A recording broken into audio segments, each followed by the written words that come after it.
Une autre pratique qui donne accès, la dernière, et c'est la plus lourde, qui donne accès à la pièce des songes. Ce que j'appelle la pièce des songes, ça veut dire c'est la présence de Dieu où tu peux recevoir des songes pour ta vie qui viennent de Dieu.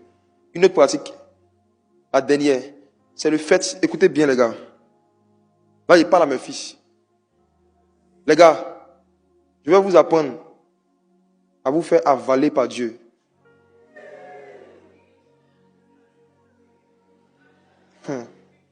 C'est de faire des choses pour que Dieu avale votre esprit.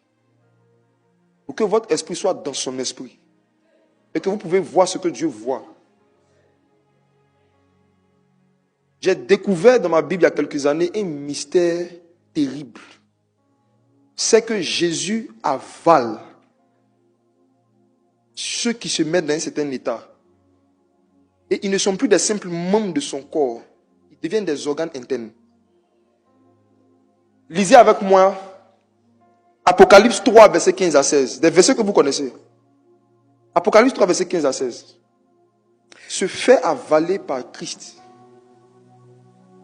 Je connais tes œuvres. Oui. Je sais que tu n'es ni froid, ni bouillant. Puisses-tu être froid ou bouillant? Ainsi, parce que tu es tiède et que tu n'es ni froid ni bouillant, je te vomirai de ma bouche.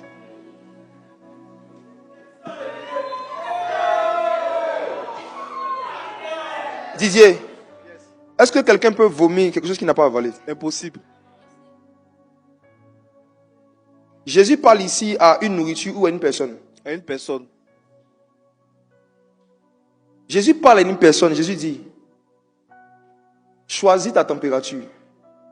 Soit tu es chaud, soit tu es froid. Si tu ne choisis pas ta température, je vais te vomir. Ça veut dire que pendant que je te parle, tu es en moi. Je t'ai avalé. Je t'ai avalé, mais je suis sur le point de te vomir. On ne peut pas vomir quelque chose qu'on n'a pas avalé. Donc Jésus parle à un prédicateur qu'il avait avalé, qui était en lui, mais sa température spirituelle n'était pas au bon niveau. Donc il s'apprêtait à aller le vomir. J'ai vu ce verset et j'ai interrogé le Saint-Esprit il y a quelques années. J'ai dit, Seigneur, est-ce que tu peux m'avaler? Donc si je deviens chaud, tu m'avaleras. Il dit oui.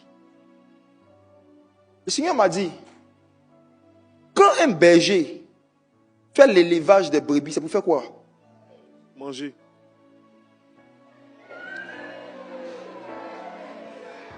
La finalité de l'élevage, c'est avaler la brebis. Donc, tant que l'éleveur ne peut pas t'avaler, tu n'es pas dans un état où on peut te tuer et t'avaler. Il n'a pas encore atteint son objectif dans ta vie. Maintenant, une histoire que vous connaissez, Jonas chapitre 1. Jonas chapitre 2, verset 1. Jonas chapitre 2, verset 1. Jonas dans le ventre du poisson pria l'Éternel. Non, c'est dans l'autre.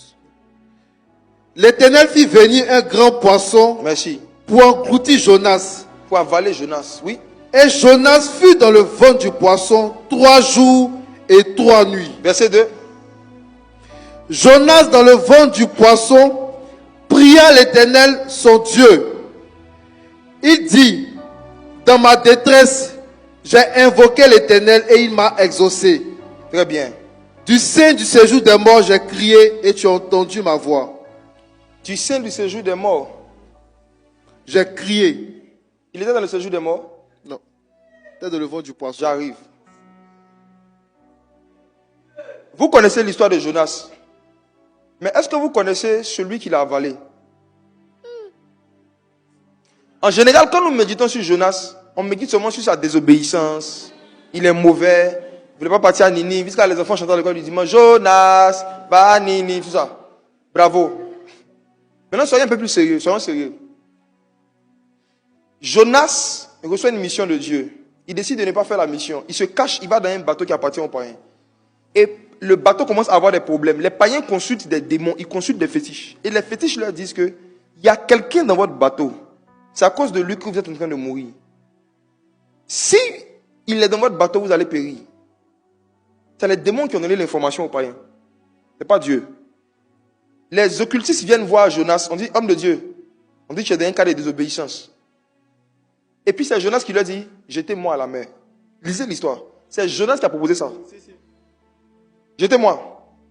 On prend Jonas, on le jette. Et nous pensons que Jonas a été jeté au milieu de la mer. C'est ce qu'il a pensé pendant des années, jusqu'à ce que je lise le verset 4. Lis Jonas chapitre 2, verset 4. Tu m'as jeté dans l'abîme, dans le cœur de la mer. Le cœur. Et les courants d'eau m'ont environné. Toutes tes vagues et tous tes flots ont passé sur moi. Écoutez-moi très bien. Quand les occultistes ont pris Jonas, qui l'ont lancé, il n'est pas tombé dans l'eau, il est tombé dans l'abîme. L'abîme, ce sont des eaux qui sont en bas des eaux. Ce sont des eaux obscures et noires auxquelles les êtres humains ne peuvent pas accéder. L'abîme, c'est la vie sous-marine qui est en bas du monde sous-marin. Les scientifiques ne peuvent pas accéder aux abîmes. Les abîmes, c'est l'endroit où si les bateaux, même comment on appelle ça, les bateaux qui rentrent sous l'eau là. Les sous-marins. Même si un sous-marin va là-bas, il ne peut pas arriver, il disparaît. Donc il y a un niveau d'altitude en bas où les hommes n'arrivent pas jusqu'à aujourd'hui. Mais Jonas dit que quand on l'a lancé, il s'est retrouvé là-bas, dans l'abîme. Et il est tombé dans le cœur de la mer, pas au milieu de la mer. J'ai regardé le mot cœur dans l'hébreu, vous pouvez vérifier. C'est cœur humain. Ça veut dire esprit, ça veut dire homme intérieur.